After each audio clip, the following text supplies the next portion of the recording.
Hello students, class 10th mathematics chapter surface area volumes questions कर रहे थे NCERT book से। एनसीईआरटी बुक निकालना है। एक्सरसाइज 13.1 आज करेंगे question number 7। A tent is in the shape of a cylinder surmounted by a conical top। Okay, तो बोल रहे हैं जो टेंट है कुछ इस तरह का है, राइट। इसके नीचे वाला पोर्शन सिलेंड्रिकल है और जो टॉप वाला पोर्शन है वो कोनिकल है। ओके, इसका जो सिलेंड्रिकल पोर्शन का जो सर्कुलर एंड है और जो कोनिकल पोर्शन का जो सर्कुलर एंड है दोनों एग्जैक्टली सेम है, कम ज्यादा नहीं है, सेम है। समझ रहे हैं? ठीक है, फाइन। तो ये सिलेंड्रिकल पोर्शन, ये कोनिकल पोर्शन, दोनों का सर्कुलर पार्ट सेम है, कुछ इस तरीके से। जैसे अगर हम अलग अलग कर दें तो हमने सिलेंड्रिकल पोर्शन को अलग कर दिया है, कोनिकल पोर्शन को अलग कर दिया है, राइट। ये जो कोनिकल पोर्शन है इसका जो सर्कल है, सर्कुलर एंड, और इसका सर्कुलर एंड सेम है, दोनों एक ही है। तो इसलिए दोनों का रेडियस भी क्या होगा? सेम। जो इसका रेडियस होगा वो इसका रेडियस होगा। ठीक है, फाइन। हमने माना कि इसकी हाइट h है, रेडियस r बोल ही दिया है, और स्लैंट हाइट l है। बात में आ रही है? ठीक है, राइट। इसकी हाइट और इसकी हाइट दोनों सेम हो ऐसा जरूरी नहीं है, तो इसलिए हमने बता दिया इसकी हाइट कितनी है, h डैश है, और रेडियस यहां पर क्या है, r है। ओके, तो लिखा हुआ भी देखो, height of the cylindrical part of the tent, ये सिलेंड्रिकल पार्ट, ठीक है, राइट, h डैश कितना है, 2.1 मीटर, है ना, ऐसा दे रखा है। पढ़ता हूं मैं क्वेश्चन में, देखो, है ना, क्वेश्चन पढ़े क्लियर होगा।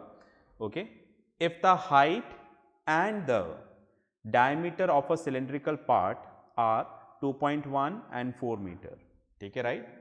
तो हाइट 2.1 और इसका जो डायमीटर दे रखा है वो दे रखा है 4। ओके, तो रेडियस क्या हो जाएगा, हाफ ऑफ डायमीटर। तो आप देखो, तो इसका रेडियस कितना हो गया, 4/2, दैट इज 2 मीटर। और जो इसका रेडियस होगा वही इसका होगा, इसलिए radius of the conical part is 2। दोनों को r माना है ना, तो इसका जो रेडियस होगा वही इसका रेडियस होगा। Height of the conical part h और slant height l equals to 2.8। ये 2.8 दे रखा है क्वेश्चन में, पढ़ते हैं देखो। And the slant height of the top is 2.8 metre. निकालना क्या है, find the area of the canvas used for making the tent. ठीक है, फाइन। अब आपको क्या निकालना है, यहाँ पर कैनवस हमें, ठीक है, right, it's a type of fabric, ठीक है, राइट, स्ट्रॉन्ग फैब्रिक जो आपको बारिश, धूप, इन सारी चीज़ों से बचाता है, तो उसका हम टेंट बना रहे हैं। ठीक है, तो फैब्रिक कहाँ यूज होगा, वो जो कैनवास है कहाँ यूज होगा, इसका कर्ड सरफेस एरिया और इसका कर्ड सरफेस एरिया। ठीक है, ऊपर वाला एंड तो खाली है, ये भी खाली है, ऊपर से बंद है ना, समझ आ रही बात, मतलब ये वाला एरिया खाली है, ये भी खाली है, और नीचे से हमें कैनवस नहीं लगाना है, क्वेश्चन में बोला है नीचे हमारे पास बैठने के लिए हम लोग, ठीक है, दूसरा बेड ये सब यूज करेंगे। ओके, तो टेंट बनाने के लिए कैनवस कहाँ यूज होगा, इसका कर्ड सरफेस एरिया और इसका कर्ड सरफेस एरिया, तो वही लिखा है देखो यहां पर, area of canvas used for making the tent, curd surface area of conical part plus curd surface area of cylindrical part. Curd surface area of conical part pi r l, ठीक है, curved surface area का formula, और इसका 2πr/h, ठीक है, right, fine. h dash लिख दूं क्योंकि हमने यहां पर h डैश माना है, curved surface area of cylindrical part. इन दोनों में से, ये समझ में आ गया, इतना इतना समझ में आने के बाद तो क्वेश्चन हो जाता है। इन दोनों में से हम कॉमन ले लें, πr और πr, तो इधर क्या बचेगा, l, इधर बचेगा 2 और h डैश। ठीक है, चलिए, अब पाई की जगह 22/7, r2, l 2.8, ठीक है, right, 2 into right H dash कर देता हूँ, एच डैश कहाँ है भाई, एच डैश कितना दे रखा है 2.1, मल्टीप्लाई कर लेते हैं तो 4.2, 2 एज इट इज, ये 2 एज इट इज, पाई की जगह 22/7, 22/7 10 प्लस करेंगे तो 7, 7 से 7 कैंसिल, 22 इंटू 2 44 मीटर स्क्वायर, तो हमें इतना कैनवस चाहिए होगा। ठीक है, और क्या निकालना है, क्वेश्चन पढ़ते हैं। देखो और क्या बोल रहा है यहाँ पर, find the cost of the canvas of the tent at the rate of ₹500 पर मीटर स्क्वायर। ठीक है राइट, और रेट क्या दे रखी है हमें, 1 मीटर स्क्वायर कैनवस का 500 रुपीज लगेगा। The cost of 1 metre square canvas equals to ₹500। हमें कितना मीटर स्क्वायर चाहिए 44, द कॉस्ट ऑफ 44 एक का दे रखा है, ज्यादा का निकालना है तो मल्टीप्लाई, तो इसको हम लोग क्या कर लेंगे मल्टीप्लाई। ठीक है, जानबूझ के आंसर नहीं लिखा है, ठीक है, आप मल्टीप्लाई करके आंसर निकालेंगे। ठीक है, तो इसको पॉज करके इसको लिखें, कैलकुलेट करें, फिर आगे वीडियो रिप्ले करिएगा। ठीक है, चलिए भाई आपने लिख लिया होगा। अब हम देखते हैं क्वेश्चन नंबर 8। ठीक है, मैं इसको रब कर देता हूं, मैं इसको रब कर रहा हूं, उतनी देर में आप क्वेश्चन नंबर 8 को पढ़ लो। ठीक है, जो काम हाथों हाथ होता है बाद में नहीं होता, इसको फास्ट फॉरवर्ड मत कर लेना, आप लोग वीडियो को फास्ट फॉरवर्ड कर देते हो। ठीक है, पढ़िए इसको जितनी देर मैं रब कर रहा हूं। ठीक है, ओके, ये हो गया है रब।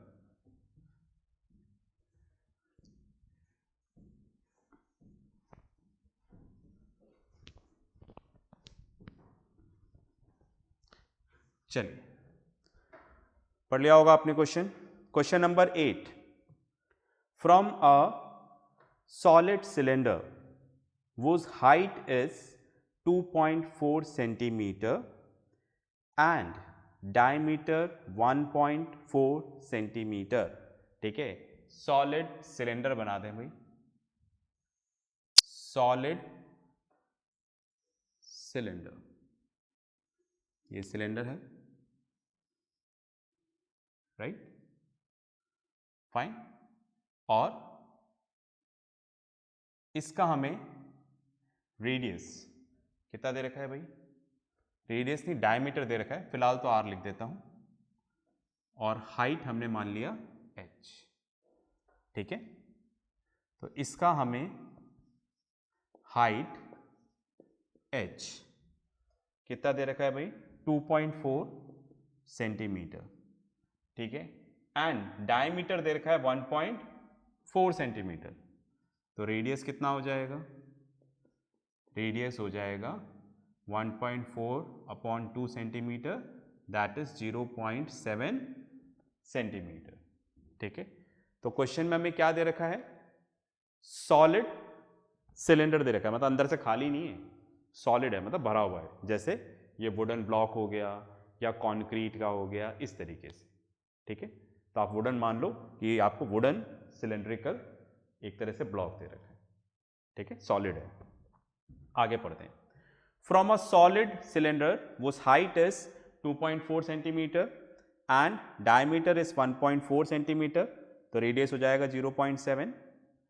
A conical cavity of same height and same diameter is होलोड out. ठीक है राइट, अब आपने क्या किया, इसके अंदर एक कैविटी, एक डिप्रेशन क्रिएट कर दिया, एक गड्ढा कर दिया इसके अंदर। कैसा गड्ढा किया, कोनिकल गड्ढा किया। ठीक है राइट, कोनिकल डिप्रेशन, एक कोनिकल कैविटी क्रिएट करी कुछ इस तरीके से। ठीक है, जैसे ओके फाइन, ऐसे बोल रहे हैं ये कोनिकल कैविटी। ठीक है, ये कैविटी इस तरह से क्रिएट करी, ठीक है, कि जो कैविटी क्रिएट करी है कोनिकल, उसकी हाइट सिलेंडर की हाइट के बराबर है। समझ रहे? ये कैविटी हमने क्रिएट करी। ओके फाइन, ये पूरी हमने कैविटी क्रिएट करी इस तरीके से कि इसकी हाइट जो है वो सिलेंडर की हाइट के बराबर है और इसका जो रेडियस है, ठीक है राइट, वो सिलेंडर के रेडियस के बराबर है। तो उसका मतलब हमने इतना बड़ा इसमें कैविटी गड्ढा क्रिएट कर दिया, ठीक है राइट, फाइन, मतलब इतना पोर्शन इस तरह से निकाल दिया। तो अगर हमने इसको निकाल दिया तो ये कुछ इस तरह से शो होगा ना,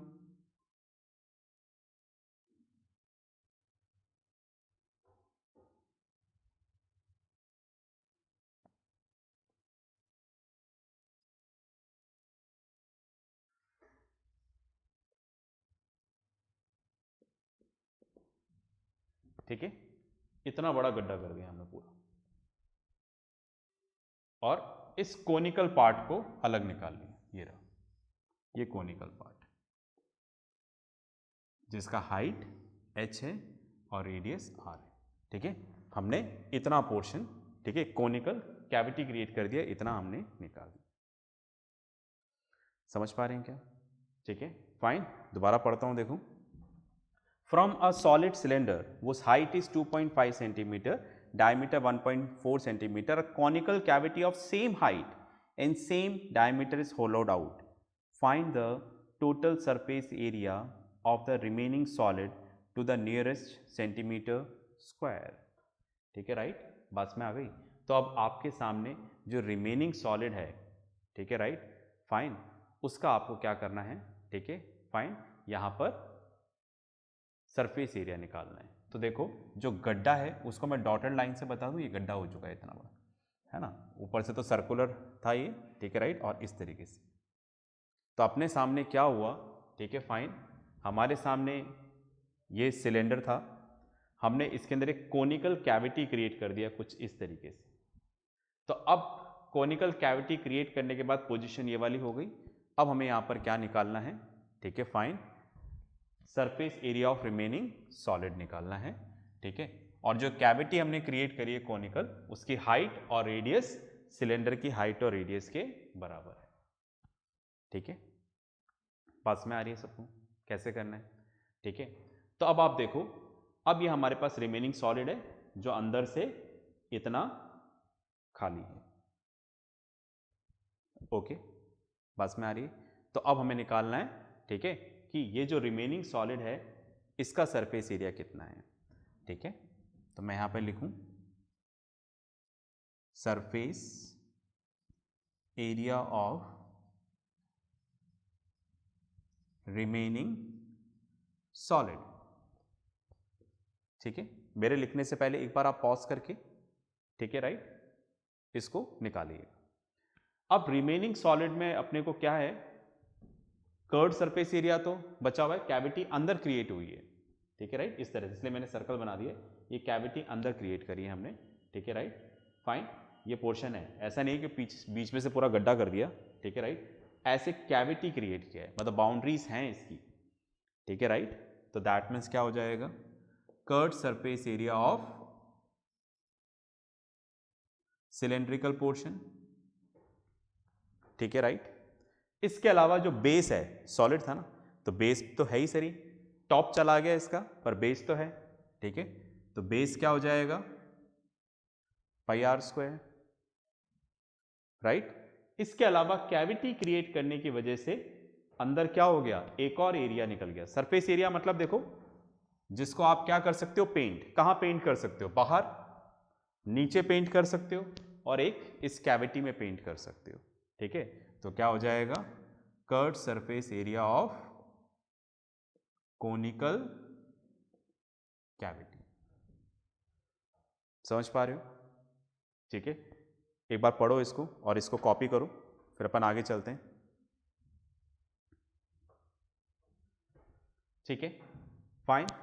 अब आप इधर वैल्यूज रख दो, 2 पाई आर एच, ठीक है फाइन, इधर pi r square, curved surface area of conical cavity that is pi r l, ठीक है।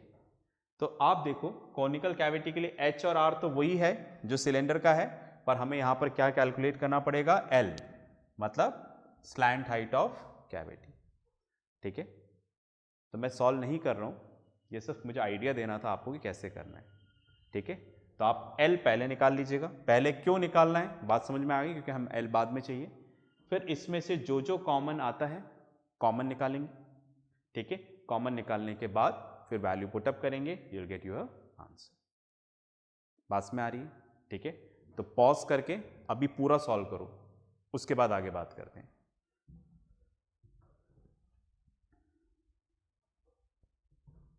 चलिए भाई, ठीक है, आपने देख लिया होगा इसको आप पूरा सॉल्व करेंगे।